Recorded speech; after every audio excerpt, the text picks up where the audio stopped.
Hi, I'm Ted from Everything Attachments, and we're here today with our Bale Unroller that we've just finished designing. And the good thing about this Bale Unroller, it will do a 4-foot wide bale or a 5-foot wide bale. And the reason that the Bale Unrollers, where we used to sell a Bale Unroller for the 4 and a different one for a 5, the reason is because when the pins come in, when your pins come into the bale, if this were a 6-foot bale, what you want when you're ready to unroll is your pins to be directly parallel so it lets your bale unroll easy.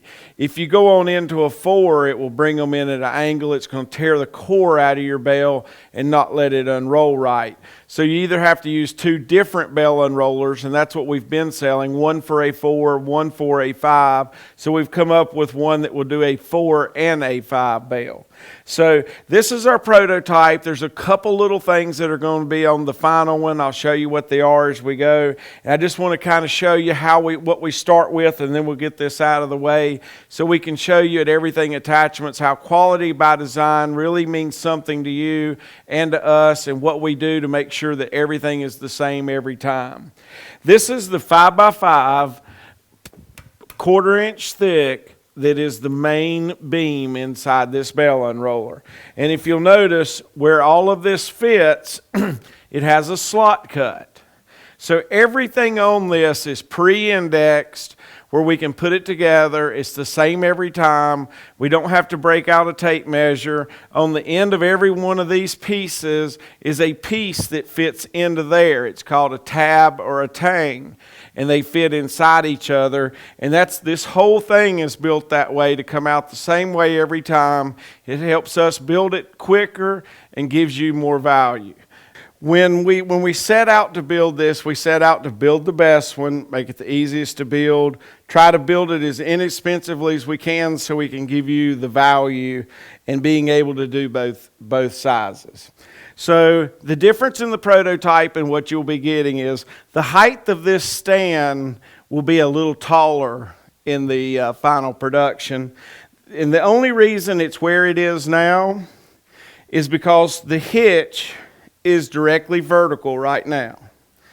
And that lets your arms come up higher. That way, when you're picking up your bale with your tractor, if you want to stack it or take it off a trailer or something you brought from the field, you have a much better chance of being able to get to it at a higher position when you position that up.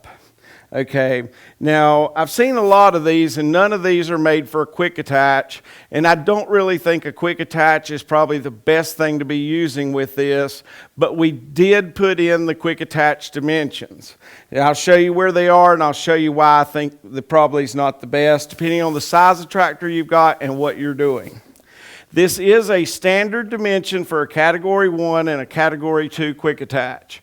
So that part's going to hook up. We put the lower hole and the bushing in here. That's exactly 15 inches. So an I-match, Category 1 or Category 2 quick hitch, it will hook to it. The only problem with hooking to it here at that 15-inch dimension is that when you pick this up, it's going to pick up pretty straight.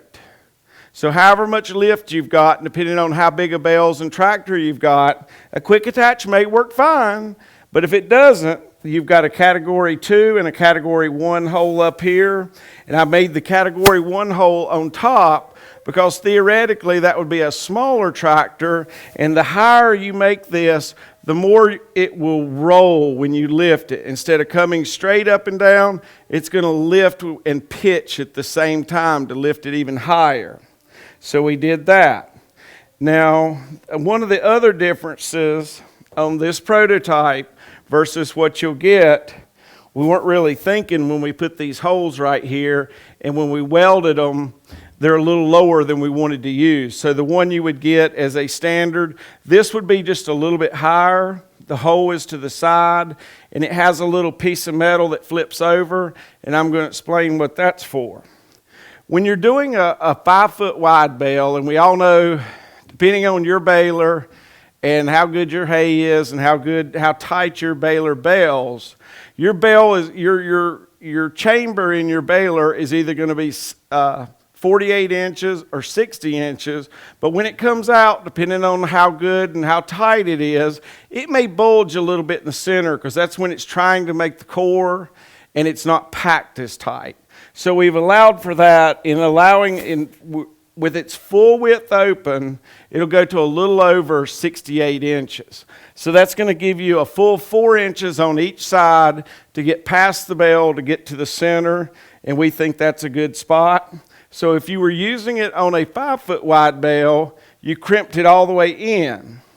Now what it's going to do, it's going to, once you pick it up, it's going to allow this bale to flop back and forth quite a bit because this is for a 4 and a 5 foot. So if you were doing a 5 foot bale, you would simply close it and you would leave that. You wouldn't have to change this every time.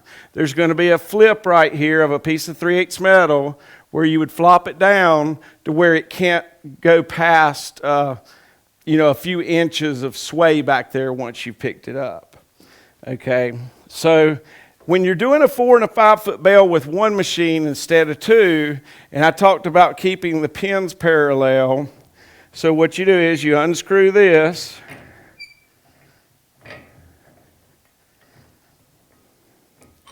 and we've welded the nuts. Instead of you having to have a wrench, we've welded the nut to this 9-inch long bolt that we've got here. This is a 3/4 inch bolt with the nut welded. That way you don't need more wrenches. Then you simply change the pitch of this to this right here. So now it's pitched out, but when this arm comes into a 48-inch bale, it's going to be dead level. So that's why we've got this cam system here on the end. It's going to allow you to use both sides, both sizes of bales, and keep your pins parallel so it doesn't eat the center out of your bale. So if you were using the kickstand that's higher, it would start, and you may not need it, just depending. If you've got a really big tractor, it's possible your lift arms may not go that low. In most cases, I think it will. If it doesn't, you can use the other hole in the kickstand, raise the front of it up. We've put kickstands on the back of it so you don't have to leave it in a bale to keep it up. You can take those in or out, or just raise them up, whatever you like. There's a lot of geometry that goes on in here to get this right so it comes out right for a 48 and a 60, but we've worked all that out. Even these plates that hold this together, and that's 3/8 thick, and we've put a brake on both sides to make it twice as strong. It's even got two places here where it's got a hole in the plate, and then it's got a hole in the tube that we do in the laser. So they line those up perfectly, spot them, and then do the main welds. It comes out perfect every time. So on the side here, besides the 5x5, and I've seen one before, a Bale Unroller made similar to this. It had a 5x5, but the end of it was open. When you put a plate inside there, it's more work, it's more parts, but when you put a plate in the end of it, it takes the skewing out of it. All the pressure is done right here on the far end of the tube. So when you put the plate in there, it really gives it a lot of structural stability there. And we went ahead and put the hole in there so you can grease it. We've double bent both of these, top and bottom, because when you're going through, if you're doing silage or something like that, meaning you're using a green bale, you didn't let your grass dry, you basically cut it, baled it green, and are going to bag it, pickle it, which is like a silage bale. They're going to be really heavy. So we made it to where if you're doing silage hay, you can still do it with this and not be able to bend anything. Okay, so when you get to the end of the arm, you've got your two pieces here. It's indexed. Everything's welded there perfectly. This is indexed, so it's level when you're at the 15 degrees so that your quick attach would work if that's what you're working. If you come up a little bit with the front, it's going to lean a little bit. The back shaft is the stand is going to lean a little bit, but it isn't going to matter.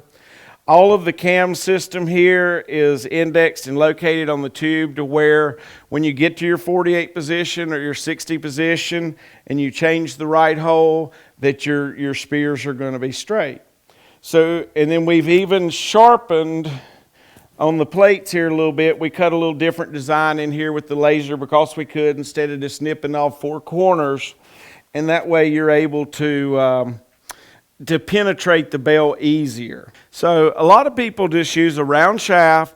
They cut it on a 45 degree, and actually when they cut it, that's going to make two shafts because you're going to have both of them with a 45 degree cut on it. The only problem with a 45 degree cut is when it starts to penetrate the bale, it's just like cutting a 45 degree on a 2x4. It wants to go one direction. You now have a wedge trying to go in a bale that you want to go in round, but since the end of it is on an angle, it wants to pull it one way or the other, or up or down, just depending on where it's rotated. So I don't really like to just cut it on a 45 degree idea because it's going to make the spike as it go in want to go one direction and pull your bale around a little bit, and it may not stay in the center like you like it.